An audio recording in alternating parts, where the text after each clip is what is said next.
Good morning, guys. Welcome back to Papaw's Place. As always, if this is your first time here, thanks for dropping in. Feel free to drop in anytime you feel, my friends.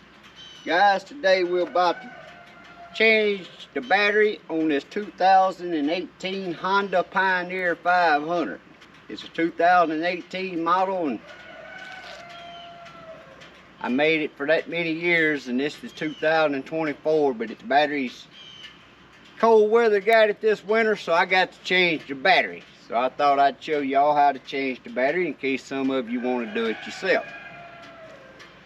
Now, Honda makes great equipment, some of the best ever made as far as I'm concerned. But why they do stuff like what I'm finna show you here, the battery, where they got it placed, when they had all this bare room up under this hood that they could have put the battery. But for them to do that, they'd have had to run some longer wires up to the front. I guess that would have cost a little more. But as you can see, there's all types of room up here where a battery could be. I mean, I even got a 5-pound propane bottle where I got a heater hooked up in mine, which I got a video. You can go back to my playlist and watch if you want to know how to put your propane heater in your side-by-side. But while I'm under here, since I have a winch on my side-by-side, and I have big wire, heavy-duty wire running up here from the battery to run the winch, when I needed to boost my side-by-side off, all I had to do is hook my booster cables here to the hot wire, one to the ground on the frame, and I could boost it off. If you didn't have some wires run up front and you got stranded and your battery's dead, you're gonna have to get way up under here to boost your battery off, unless there's something I don't know. I don't think I would try to hook it in anywhere at the fuse box, because you'll be done blowed up some fuses. But anyway, we're going to pull this tire off, and then we're going to get down under here, and I'm going to show y'all where the battery is at, and we're going to replace this battery. So to give me a little more working room, I went on and jacked it up, and I'm going to zip the back tire off here.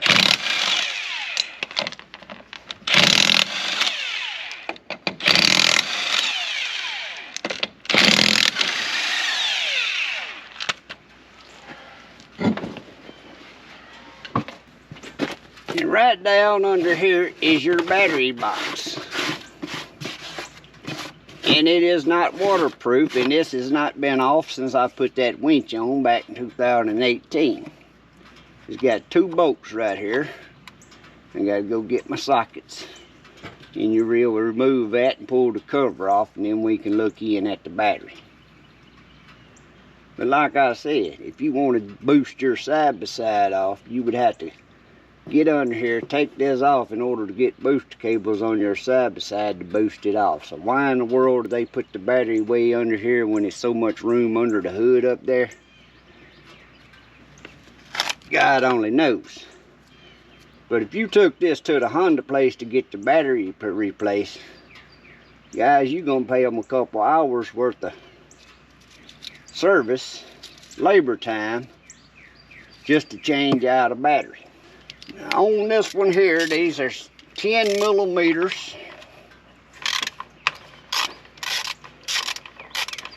Is the size.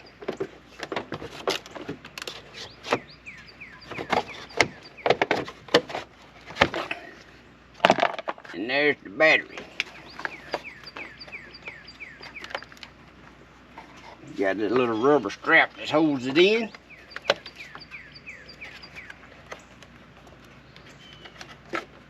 And mine, since I got that winch cable on there, I got to remove it first in order to get enough slack to slide the battery out. Now y'all can see the brand on that battery right there. 12 volt 16 amp hour / 10 hour. I don't see the cold cranking amps on this battery. I don't see it right there. But the battery I ordered off of Amazon because couldn't find one locally that day, so I just ordered one.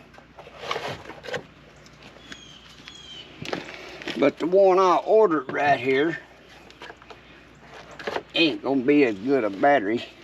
But it is a 12 amp hour, but it's 14-BS, to where the one that was in here says GYZ16H.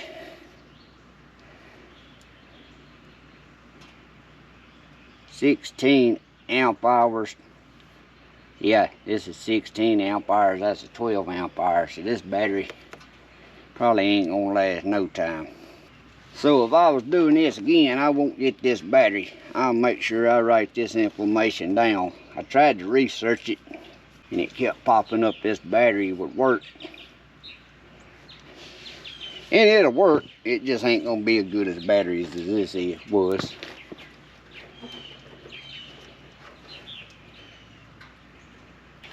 The new battery did come with little bolts, and you got to slide that little nut in there, but getting these started is another thing,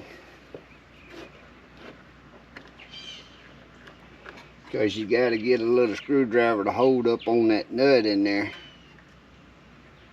to get it started on that screw.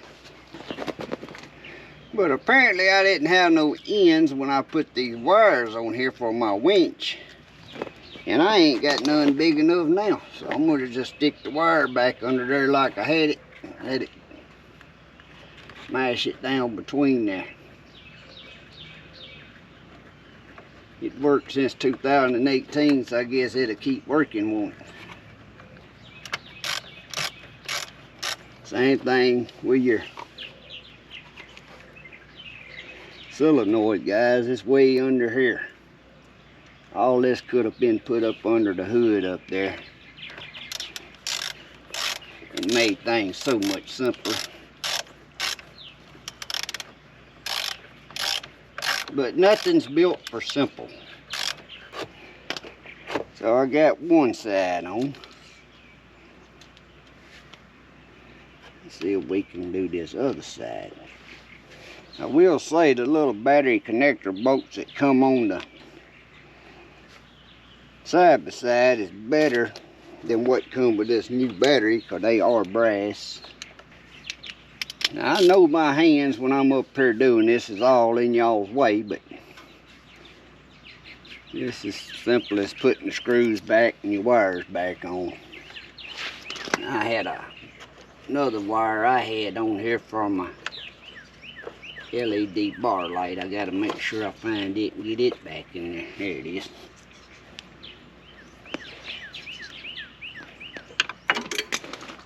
It would be better if you had wire connector ends on these wires when you put your winches on, but like I said, I didn't.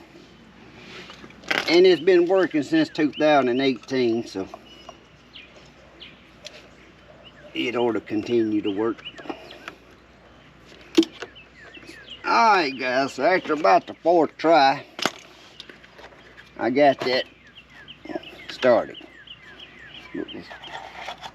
Before I go any further, I'm going to see if this thing fires up.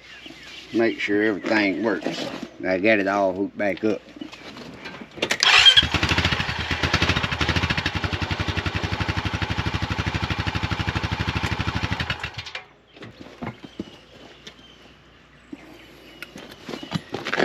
Alright, so it fired right up. So the tip of the day, take you some grease. You can do this on your automobiles. If you rub them posts and wires with grease, that will keep them from building up battery corrosion. Now this one didn't have one on it, but I do this on everything with a battery on it, and it really works. And it works better than that stuff that you actually buy for this. Now yes, this is a little messy when you have to fool with your battery and get some grease on your hand, but that's better than having corroded battery post in your vehicle or wherever you start and won't start. Now let's see if we can stretch this little rubber deal. and put our cover back on.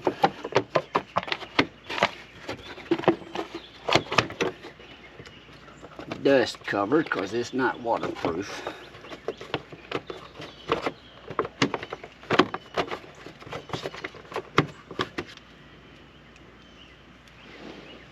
And guys, the nut done fell off that's behind there, so now I gotta hold the nut on back there.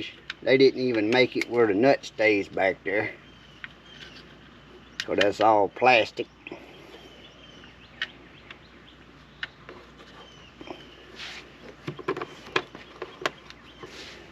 Now, it looks like the nut may have stayed on the one on the top.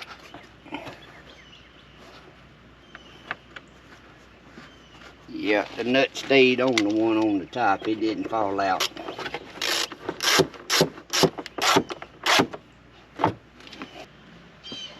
Now we'll stick the tire bag on.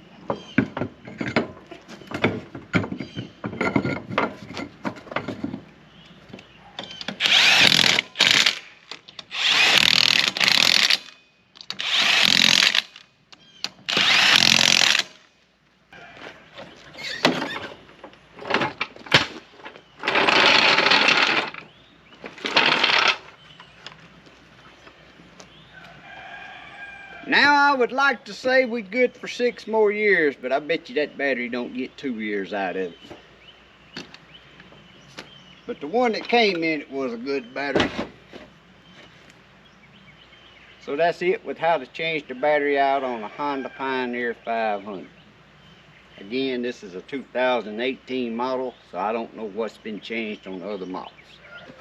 Alright, now that the battery is replaced, we're going to go on and change the oil. And again, this ain't just the easiest task to do.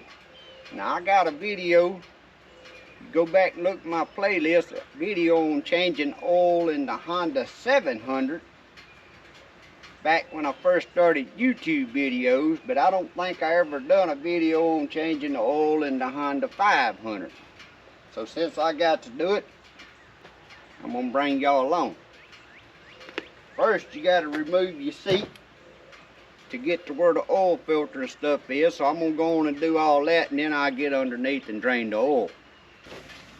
So you just lift the seat up, the bottom part.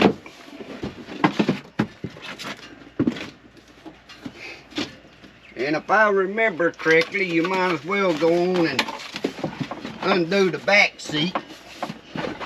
Just pop out on the bottom of it, it comes unlatched.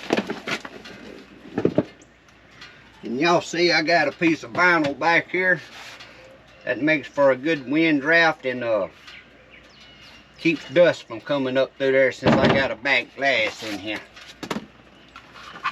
Next we're gonna have to remove these screws right here and all these little pop out pegs.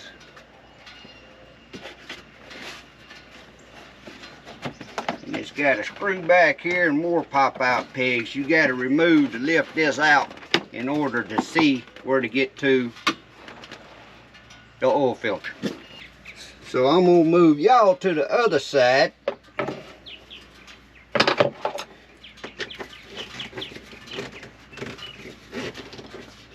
And these are Phillips screws on the ones that's got the screw heads on them.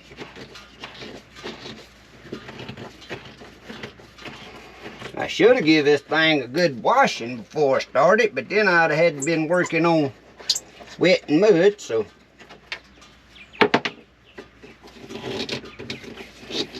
we're gonna do it dirty. And I'm just using a little pair of needle nose here to pull these pop out plastic pegs out. You can use a flat screwdriver to get under them, and I may have to on this one. I got it.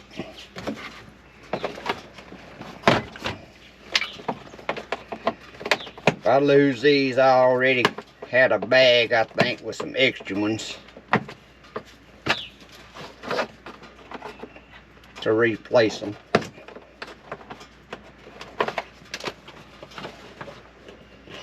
Actually, the flat screwdriver works better, guys, than trying to grab them with a pair of pliers. And Let's see, that's all of them.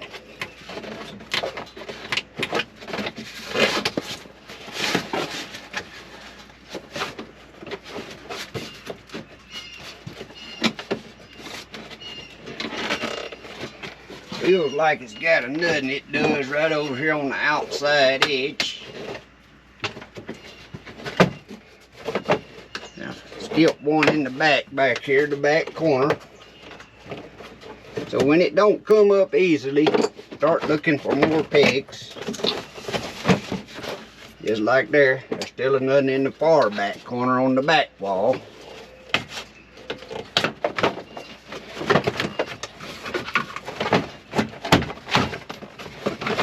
Now, when you do this, you got your wiring harness here. You don't want to get too rough with that. See,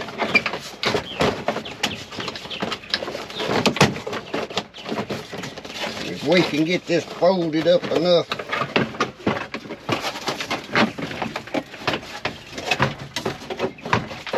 that we can just leave it right there. And then I get y'all over here and look down in here at where the oil filters got to be removed. And also, just for a tip while we in here, this is what you would do if you ever need to replace the in-tank fuel pump. It's right here inside the tank, electric fuel pump. Now that we got the passenger side out, you're going to remove this cover right here on the driver's side. And you want to remove your dipstick before we go under the bottom to pull the drain plug. Then we'll drain. While it's draining, we'll get back to the filter. And right down here on the driver's side is your dipstick where you check your oil. I just removed it. So when I pull the drain plug, it won't get a vacuum lock and all the oil will drain out. So now we're finna go underneath. Now to make it a little easier, I'm gonna jack it up to remove the drain plug, and then I'll let it back down level so the oil will drain out good. This gives me a little bit more working room under there. Now for me, I'm gonna go under the driver's side that I got it lifted up, and I'm gonna show y'all where the oil plug is with the camera. And then I'm gonna pull the drain plug.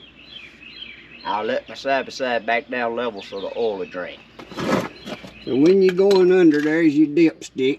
And it's gonna be just to the right of your dipstick. Hope y'all can see this. But right in the center there, there's a hole in your skid pan. And that is a 17mm drain bolt.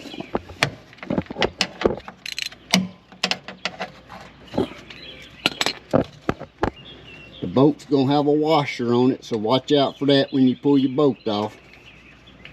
Plug, oil plug, I'm calling it a bolt, the oil plug. And there's your washer, if y'all can see it. Now you want to let it back down level so all your oil will drain out. So now we're going to get in here and we're going to change the oil filter.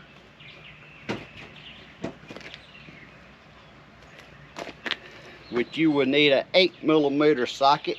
And I'm going to put a little extension. I'm not sure if I'll take it back off yet or not. And I'm going to try to get y'all where you can see down in here. This may be one of these things to where I have to point it out and then remove it and then show y'all. But you look right down here, that little plate has 3 little bolts, and they kind of in a triangle shape. You're gonna remove them, and when you're removing it, that cap's gonna come off. You're gonna think you're gonna have an O-ring, your washer, a little O-ring, and a spring. So make sure to pay attention how that comes out. So again, with my hands and stuff in here, y'all not gonna be able to see. I just got you there so you can watch me and I can show you when I come out with it. lefty loosey righty tighty, so we're going in lefty. Like I said, it's 8 millimeters is the size, and it's 3 of them. Now, if you're doing this on a different model 4-wheeler, side by side, pay attention to what bolt comes out of what hole, because some of them could be longer than the other ones. It's actually been so long on this I can't remember, but them two right there is the same length. And I think all 3 of these are going to be the same length. But on some side by sides and 4-wheelers, they could be different lengths, and they'd have to go back in the exact spot they came out of. Yep, on this one they all 3 the same length. Start easing out on that cap. It's going to be kind of snug. And this is what I'm calling the cap. You see it's got an O-ring on it.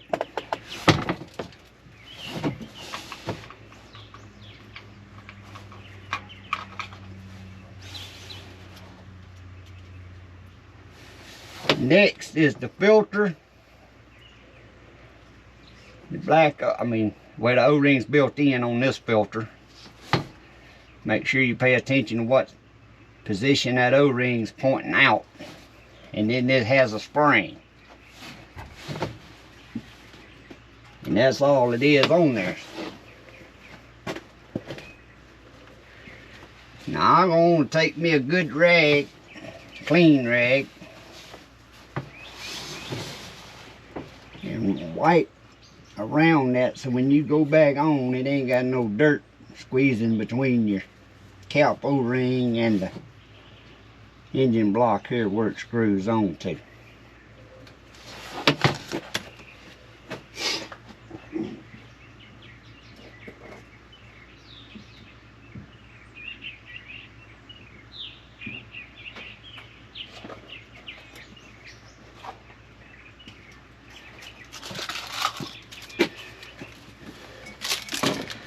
I ordered this replacement filter off of Amazon. I'll put it in the link in the description below this video.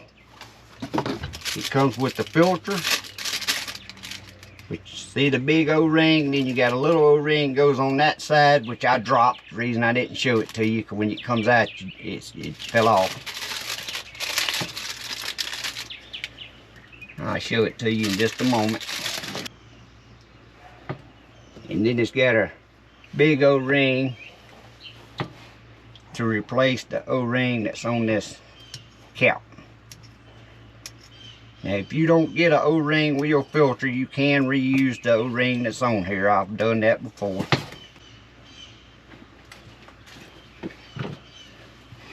You have to take your little screwdriver or something to get up under that O-ring to get it off. And guys, when I do stuff like this, I save these old O-rings in case for some reason I'm ever changing the oil and the filter didn't come with an O-ring, or I damage the O-ring. You can always put this O-ring back on there, because there ain't nothing wrong with it.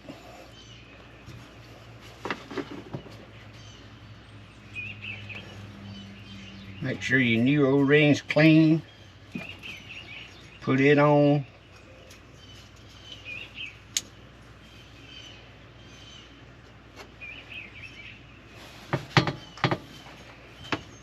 I'm going to go back in with the spring.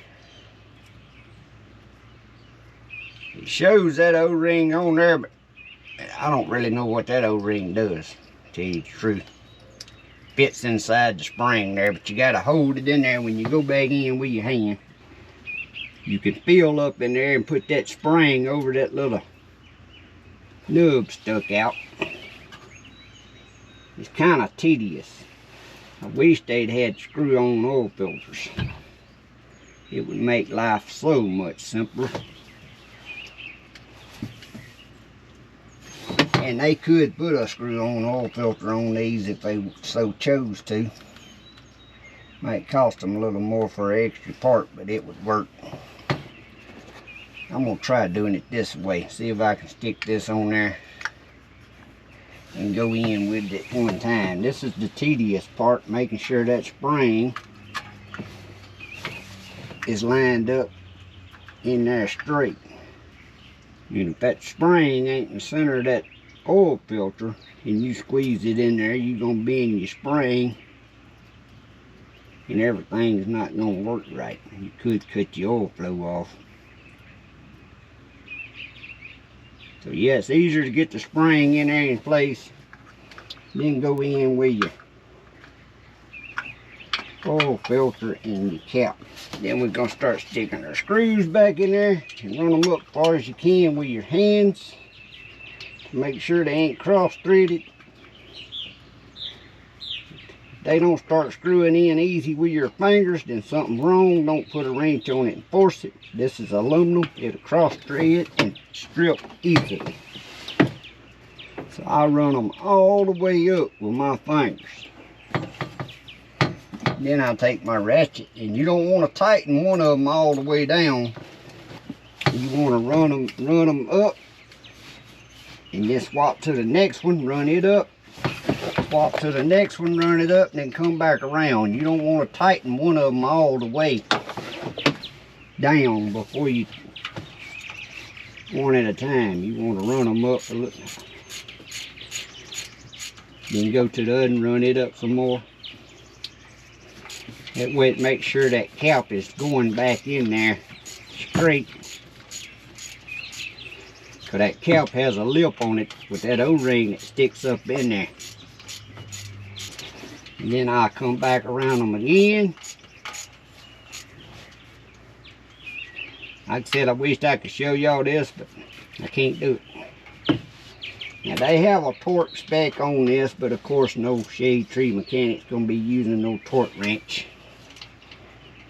You just use a little bitty ratchet like this and put just a little bit of snug on it, because you do not want to over tighten this in this aluminum. That's what that O-ring's for. And when aluminum gets hot, the bolt will tighten up tighter. So you want to just give them a good little snug and then stop. And there it is, all put back together. Now you're going to get oil drip down through there, but the good thing about having it dirty is that dirt will soak up what little bit of oil that drips down there. And I don't put the seat back on till I get the oil filled and crank it and let it run a little bit and make sure I ain't got no leak. But if you got a leak, that means something went wrong and your O-ring ain't doing its job. But when I was saying you screw one of them screws in at a time, you don't screw them all the way. You do them as far as you can with your finger and then go around them. Run one up a little bit, third one up. Come back around. Keep doing that. So to push that cap in straight at the same time. And I ain't never had no issue with no leaking. So now I'm going to lay down back on here. I'm going to go in there and take my rag and I'm going to wipe off around the hole where the plug come out of. I'm wiping the plug, wipe the little metal washer here. Now, I ain't never changed them out unless I've done a many oil changes, and I ain't never had no issues on any ATV I ever owned. Even on my automobiles, I don't change out that metal washer every time I change the oil. But I'm going to go under there and screw this back in, then we'll get ready to pour some oil in.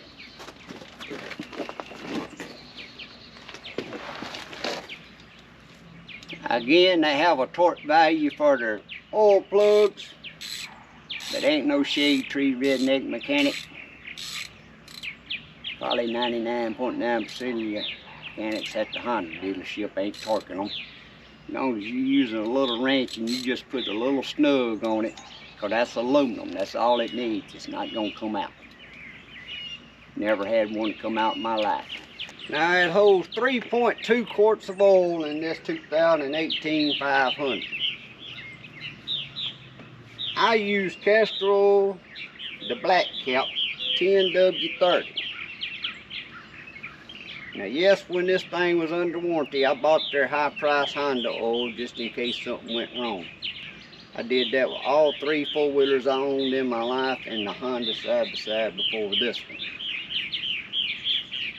And guys, 2 of the four-wheelers I had one of them 15 years and the other 12 years, and I rode them hard every year hunting through water, but I'd change the oil twice a year. I'd change it every year at the end of the season. I changed my front end, differential, everything, made sure there wasn't no water in nothing at the end of hunting season, and then I'd change it in about the middle of hunting season.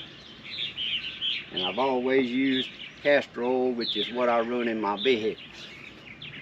I've never had an issue, but some people says you need to go with ATV oils and such. I've never had an issue, so I'm just telling you what I do. I ain't telling you what to do. As long as you ain't using no synthetic oils, it don't hurt a thing.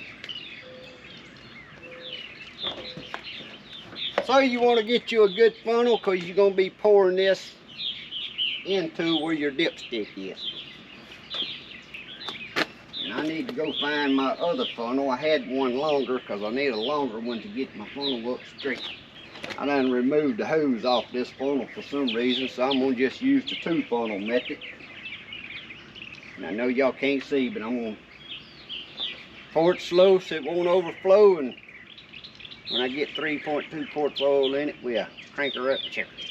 Another thing to look out for, your O-ring will come off that dipstick and stick. So make sure you get it and get it back on your dipstick. And again, that's another good reason having all that dirt and dust down there, because it soaks up what little bit of oil spills. And plus it keeps your skid plates from rusting. So now we're finna fire up.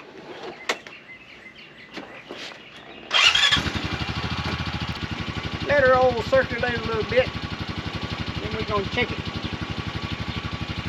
And then we can put everything back together.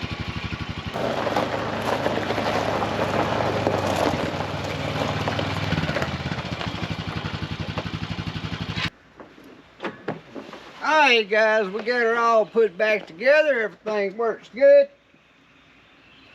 Been riding it around for a little while. So that's it. So I hope that video helps some of you out there. You can save yourself a lot of money, time, and frustration by doing your battery change out and your oil change yourself instead of having to take it to the Honda dealerships. Because I'm going to tell you, to change that battery out and change that oil, it's going to cost you over $100 plus your oil filter, and battery if you take it to a Honda dealership. Me personally, doing my own, it ain't that big a deal, just a little time consuming. But if I had to do what I just did for somebody else, I would charge them $100, and then they would have to buy their battery and their oil and filter. And they'd have to bring them to me, because I'm not going to order them or go get them. But as always, if you like these type little videos, please give me a thumbs up. If you ain't never subscribed, hit that subscribe button. Leave a comment, help me out with my YouTube algorithm. And as always, I hope y'all have a great day and a blessed week. God bless. See y'all next time.